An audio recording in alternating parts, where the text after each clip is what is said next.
So for those that don't know me, my name's Lorna Crust and I work with Marge McClure Special School in South East London. Marge McClure is one of the Youth Sport Trust lead inclusion schools, and our remit is to support schools and teachers through training, which is what we're doing now, and to provide leadership and competition opportunities for young people, which is the topic of today's workshop. So this workshop meets all those deliverables, as well as linking international curriculum target of providing competition for young people. So I really hope you find it useful when considering competition within your swim programme. I'm joined by Alison Bell, founder of Swim Picks, who will fill the chat room. So should you want to ask any questions, please type away. And Alison's also added into our contact details into the chat room. And if you're watching this recording, please do visit www.aceswim.uk and go to the training tab, and you'll find our details as well as previous recordings of the virtual pool. So that's just the introduction. If you're new to the virtual pool, welcome. So today's aims, what we're going to be looking at for this meeting, we're going to explore different types of competition and how to include them in your lessons and your swim programme. You will have external agencies, which I'm sure you will know about, such as the school games organisers who do organise competition within your area. And I will also be talking about Pentathlon later on in this workshop. We'll be also looking at the considerations and what to add into the planning for your events. Before we go any further, what I'd really like to do is just to consider why we would add competition into your swim programme. So I'm going to stop sharing, and it might just be something we type into the chat rather than go into breakout rooms, and just write down in chat, what is it about competition? Why should we include it in our lessons or into our programme? So if you can just type away literally anything that comes into your head that you think would be a benefit for including competition. Thank you. Thank you, Alison. Enjoyment and achievement, absolutely. I think retention, Zoe, which we'll look at in a moment, is almost kept looking at motivation as well, isn't it? Fun, challenge, give them targets, absolutely. Help progress into different aquatic sports. Love that one, Sam. Thank you. So we can signpost them on a national curriculum requirement, absolutely. Is part of the key stage for national curriculums, take part in competitions, brilliant. Self-being, better. Parent engagement, yeah, I like that, Lorna, if you're going to include your parents to come and spectate as well. Brilliant. Okay, so I'm going to share my screen, and I'm just going to, I think we've covered most of them. So in terms of competition, the benefits, you've got teamwork and social skills that sort of tend to go hand in hand. It's important if you are running a team event that you give swimmers the opportunity to know each other's names, socialise, they feel part of a team. That's really important. So you're providing that opportunity. This will promote camaraderie as well as team bonding.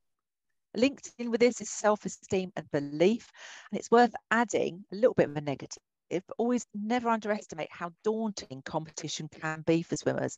And some swimmers really don't get off on competition, but it's important that we meet swimmers' needs by remembering that SMART objective. If you all remember the SMART terminology, particularly ensuring that competition is the A, attainable, and the R, realistic to meet your swimmers' needs, because that will build up that self-esteem.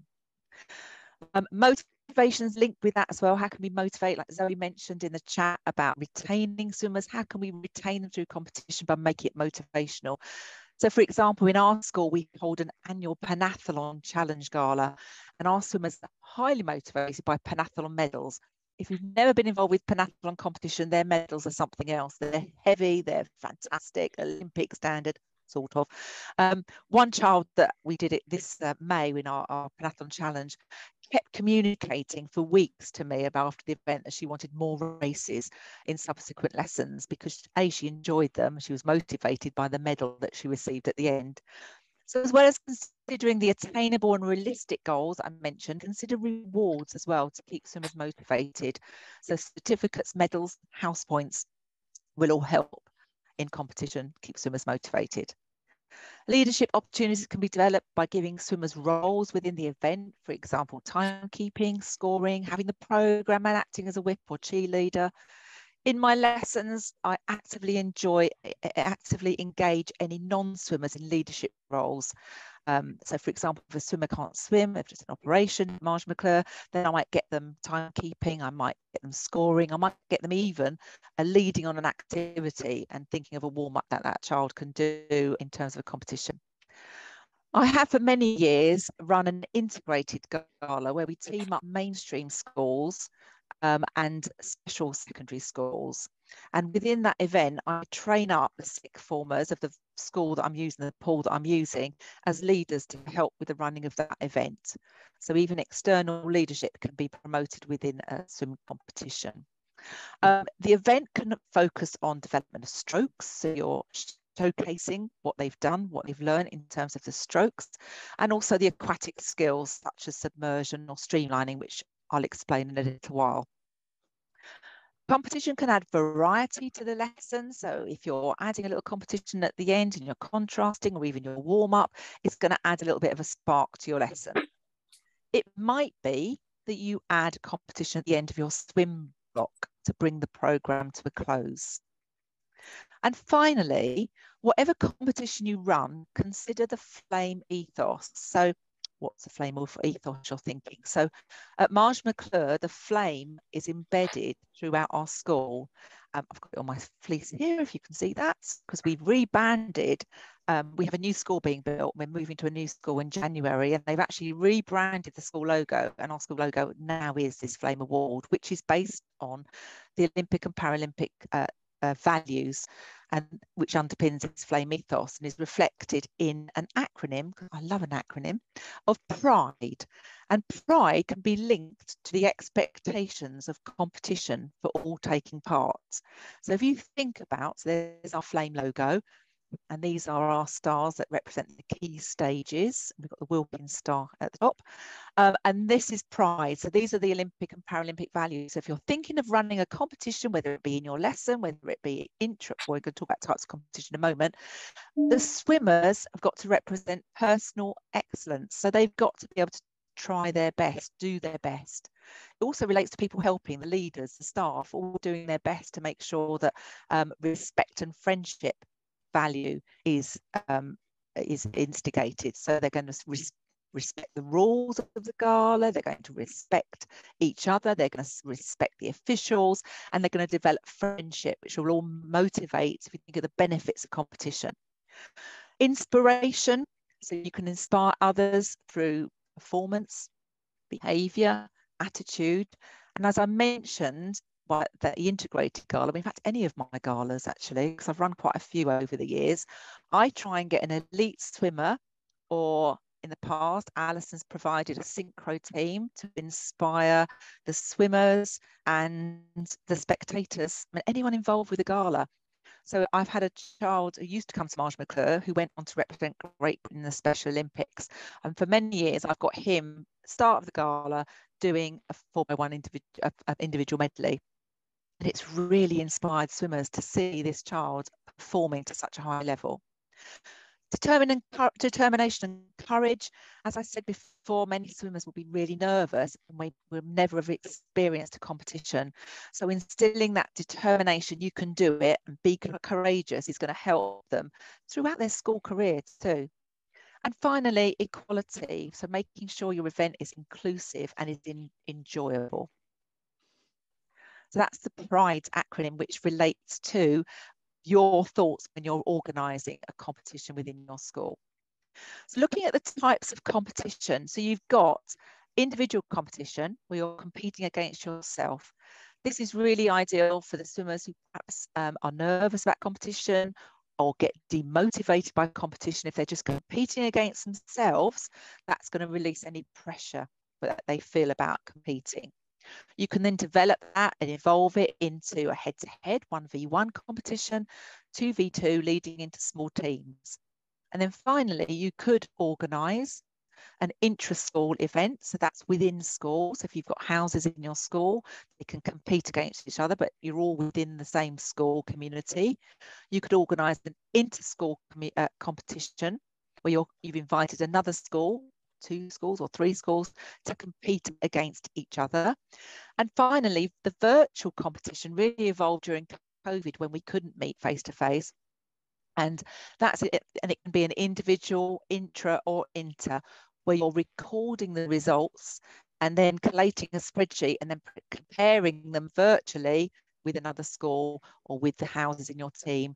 Or even, I'll explain the pentathlon in a minute, we do a competition where I record the individual scores for each child, and then the next year I compare them and say, oh, look, you've done better this year, well done.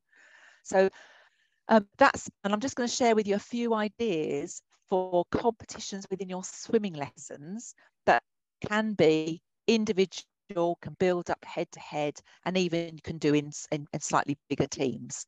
So these are some ideas. They're not exhaustive, but if you other ideas, please share them. So the ideas that the competition that I've used in my lessons might be how many widths you can do in a certain time. So that's quite good as well for children setting their own targets. So I might ask a child, how many do you think you're going to do this week? Because they might be having a bad week. They might be feeling a bit rubbish. So they've set their own targets. And then you can record that as an individual, and then you can repeat it the following week and see if they can improve on that performance through the feedback that you've given them on how they can do better. Linked in with that actually is the crabs and fishes warm up. I love this competition. It's a warm up and a good competition. So crab walking along the rail is my first point of this activity, and then I do swimming like fishes, and I put it together. So they might be in two teams. I'll split this class into half. One half crab walks around the outside of the pool. The other half swim as many widths as they can, and you could just do it as an individual. So you keep score of how many individual. You could do it as these two teams and you add up the scores. Lots of cross-curricular going on in here. They add up the scores and then they swap over. So you've got like a really fun little competition there. Secret agents, that might be linked to submersion, the development of an aquatic submersion activity. So you give them a dive stick. They go down and collect a particular number. So I think of 007, dive stick might have 006 or 005, or I love a Sharpie pen. I'll write things on my equipment and they have to go and retrieve that object. You might give them a set time to do it in. You might see how many they can collect in a certain time. So you could do it as an individual, you could do it as a team event. And that's quite fun as well. And obviously to make it inclusive, you'd perhaps have some floating objects, and their mission is to find the one with the float or the floating object with a number on it. Strictly comes up jumping. Love a bit of Strictly. Very excited. It all started in earnest on Saturday. And obviously, if you're doing an entry, a pencil jump, as an individual, you could mark that child out of 10, and then you could mark them again to see if they can improve their score once you've given them some feedback. You could then get them in twos, so they mark each other, and then have a little competition, maybe in small teams, where you're trying to get the most score for your jumps. Creating a sequence, a little bit more subjective, because you can perhaps teach flotation where you're getting them to do a mushroom, a pencil float and a star float, and you could ask them to sequence it in any particular order, and then you can give them mark out of 10. And finally, another idea. So it's not an exhaustive list at all, so please do put into chat if you've got any other ideas for lessons. Ball skills, perhaps traveling with a ball, so you're developing mini water polo skills, how many widths they can complete in a certain time. Talk about a slam dunk competition where they actually travel with a ball and try and score a goal. They get more points if you get the ball into the net. So it's just some ideas there to share, because I think the purpose of this meeting is to share ideas to hopefully give you some inspiration. Okay, linking into the next slide is pentathlon, and Alison will type this link into the chat. So pentathlon, a fantastic organisation, and I haven't got time to go through everything they do, but if you visit the website, it will explain everything about the organisation, the events they run, because they do a lot of face-to-face competitions. We at Marsh McClure take part in a virtual discovery gala, which is just within our school. So it's an intra-school event. And we get lots, you can see the medals there. We get the medals. We even got ducks this year. So it's a fantastic organisation. Just to give you an idea of the events that we do as part of our pentathlon challenge, I said that we run every year. You get there's two competitions. There's a 10 metre and a 5 metre. So you could do it in a hydro ball for the 5 metre. Torpedo push and glide is we love this event. Everyone can do it because some of my swimmers do it on their back. If they can't go on the front, they might have help. and they literally push and glide and see how far they can streamline body position along the length of the pool, the width of the pool. And I have markers in 1 meter distances up the pool, so you can the swimmers can visually see how far they've gone, and we keep a record of that.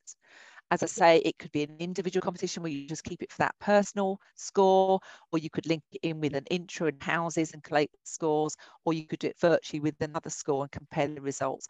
We've actually sent our results into pentathlon too, who then collate it against other scores. Slam dunk is the one I talked about there, where you travel with the ball and you a metre away from the basket, you shoot a goal, and the time you're timed, and you get a 2-second deducted for a successful shot. And then finally, I'd just like to highlight this one, because you can read all the other events in your own time, is popcorn. Exhausting, great fun. 4 colour buckets around the outside. The swimmer starts with the hands on the float.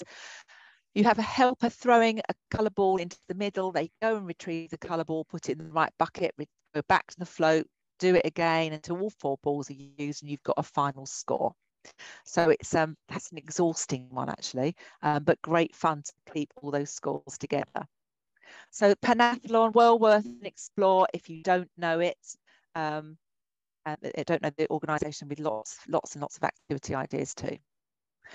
Okay, so just thinking about now, before you organise an event, I thought I'd go through the main points that have worked for me in the past.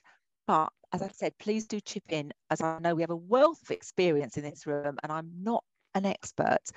And if you're watching this recording, do please comment to add further advice for anyone organising a gala or an event. Personally, I've organised many competitions as an SSEO, school sports game organiser, and I ran the primary borough galas for hundreds of children in years 4 to 6. As I mentioned before, I've run an integrated gala, teaming up secondary mainstream with secondary special schools, and in the past I've also run a similar model for primary schools too. And I also run, I haven't since before COVID, actually, I have to admit, and you'll see why in a moment. I run an annual swimming gala for my swim school. I run a swim school called Aqua Kids, and we run normally a themed, because I love a theme, annual swimming gala for my swim school swimmers.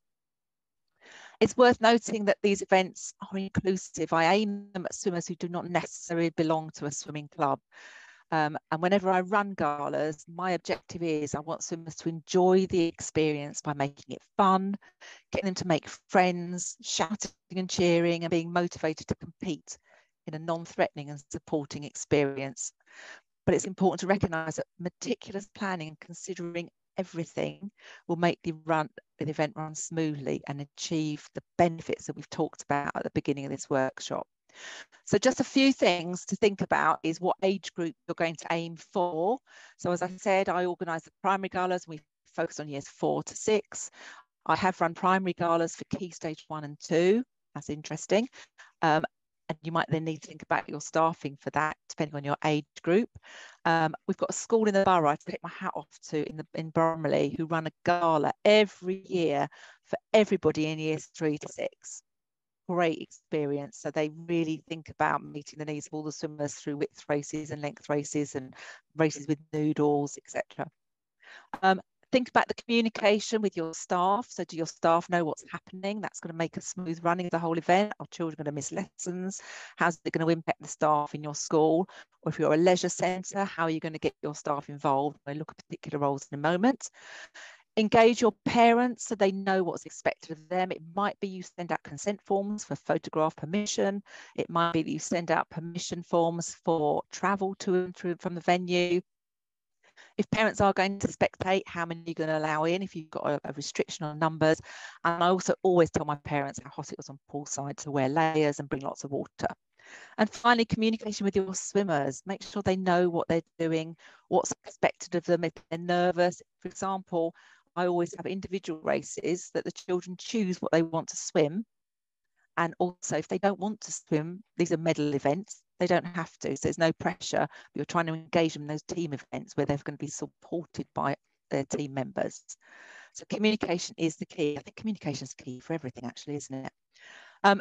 Check your venue. If it's a new venue, check the depth of the pool, what equipment's available for you to use, the spectator space, their rules. For example, on spectators, do they have to wear blue overshoes? Do they have to take their shoes off?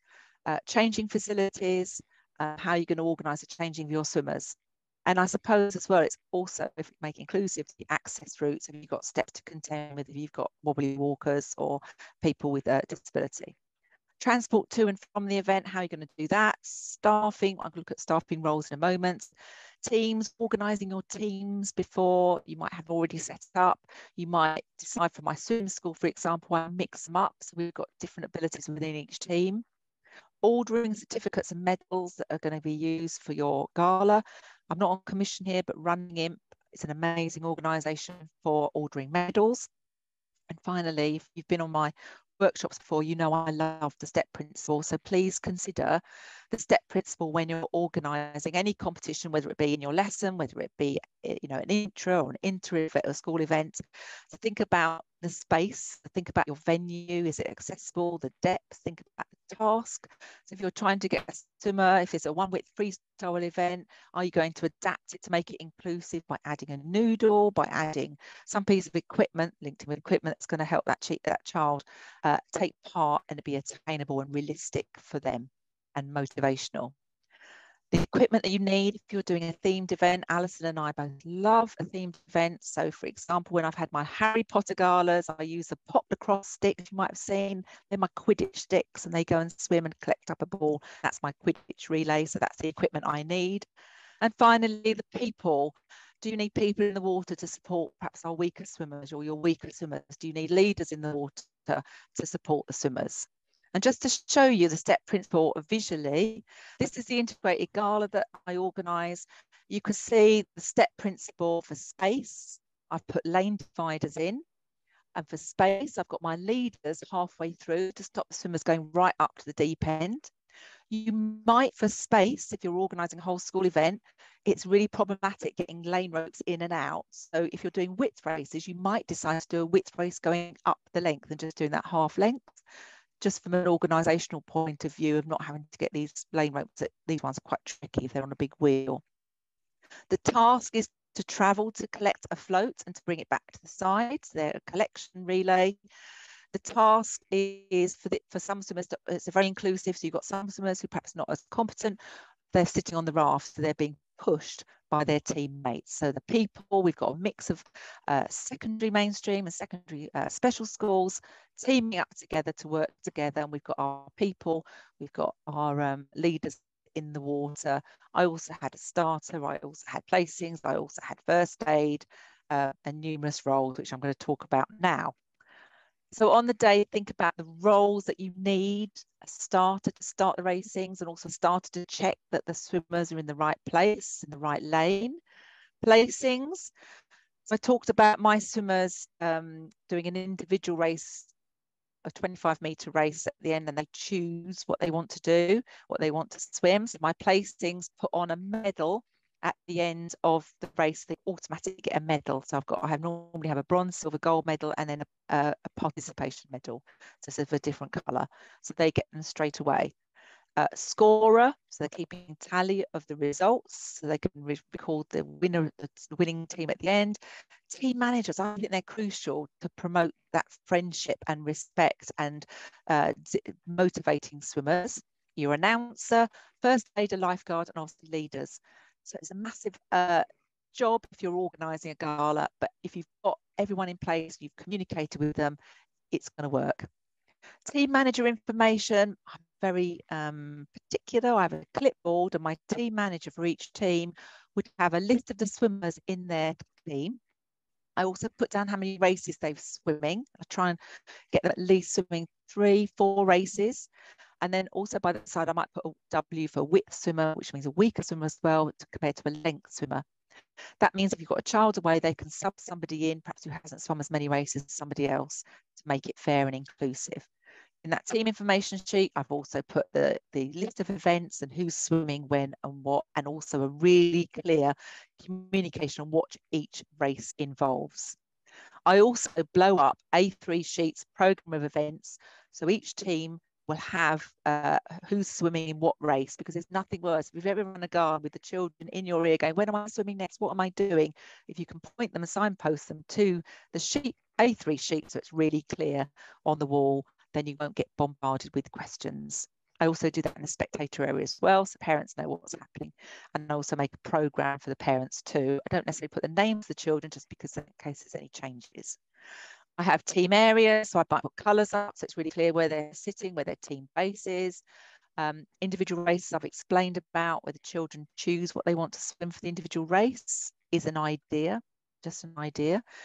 Team races, I try and make the team races creative. So for example, it might and inclusive. It might be swimming with a partner in a noodle race. It might be a straightforward 4x1 freestyle relay. So I might do a straightforward race to start with, but then I also add quite a lot of equipment in as we go through. One of my favorite, which I'll show a video, a photo of, is the caterpillar race, the old PE game, the ball over the head. Back one comes to the front. You can have loads of children involved in that. And if it's shallow, it's very, very inclusive. Talked about inspirational demos. And the other thing to consider on the day is how you're going to do entries into the water. Personally, I always get the children starting in the water because then it avoids any embarrassment or humiliation if they're not competent diving. And under the pressure of competition, they might do a belly flop and it might really demotivate them. Also with exit, I talk about etiquette as well, making sure that swimmers stay in the water until the last swimmers finish their race. So I hope that's helpful. And leading on to the next, just visuals. You've got spectators here, so making sure you've got enough spectator space. This was my Olympic themed gala, so I had my Olympic torches that they had to travel down in a relay and pass it on to the next person. My Olympic rings, so you can see this was the blue team. They've gone to find their Olympic ring and retrieved it to bring it to the side, arms up, and you've finished. We've got our synchro display, which Alison provided. This was our elite swimmer, our GB swimmer, wowing and inspiring everybody. Themed events, we love a festive fun event. So this is my team. Couldn't do a run a gala without a team. You can see they're in colours, they're in colour t-shirts, certificates and medals, equipment, collecting festive ducks. And that's the caterpillar race. And you can see maximum participation, very inclusive. I think they've got a festive fun, a Santa ball there passing over their heads. After the event, think about changing. How you're going to get, are you just going to do a mass bundling? I wouldn't advise that. So stagger your changing. Results, when you're going to talk about the results. Medals, when you going to give out the medals. If you haven't got many swimmers, you might have a rostrum where they can stand on the rostrum and be presented. I always run out of time, so I just give it to them as soon as they finish the race. Drinks, perhaps providing drinks in cartons so that they get rehydrated after the event. Consider transport, how they're going to get home. And finally, hopefully you've got photo permission, do a debrief, celebrate the event that you've organised, have an assembly, do a newsletter, shout out about what a wonderful event you've organised, and maybe even highlight particular special performances. So, whistle stop tour, finally etiquette, shake hands. So I even do this in my lessons. If we've done, for example, crabs and fishes and we've got a winning team, I then get them in their teams opposite each other and they travel across and shake hands, swap areas. I might develop that by then going under the water, shaking hands. I might get them to get push and glide if they're able to do it, of adapting it to meet their needs and going underwater, shake hands, cross over. Promote social skills, promote respect, and it's all linked if you think about that PRIDE acronym. So trying your best, personal excellence, respect and friendship, whatever competition you're doing, whether it be in school, just in small teams, whether it be individual. Inspiration, if you've got a child that's on a particularly good torpedo race, big them up, get them to show, get them to demonstrate inspiration. Use elite swimmers if you're doing a gala. Determination and courage, you're promoting that, never giving up, have a go. And finally, making it enjoyable and inclusive through all the considerations we've talked about. Okay, so just to recap, we've talked about the types of competition. We've got individual, head-to-head, small teams. We've got intra, inter, and virtual. How to include them in your lessons. I've given you some ideas and also considerations on when you're organising a gala, what to think about before, during, and after, and how to make it inclusive and motivating. Okay, so what next? Just so you know, we have got a workshop exploring autism next Thursday. On the workshops on autism, ADHD and dyspraxia, which later on after half term, please just go to www.aswim.co.uk and go to the training tab and you can book on there. Our next virtual pool is going to be on sensory swimming. We are reviewing the 10th of October only because this workshop was meant to be last week, but obviously we had the Queen's funeral. So whether we do it after half term, but I'll put everything, any amendments onto the virtual pool Facebook group. Thanks for coming along to our workshop today. It's been great seeing you and I hope you found it useful. And any comments, please do type in below.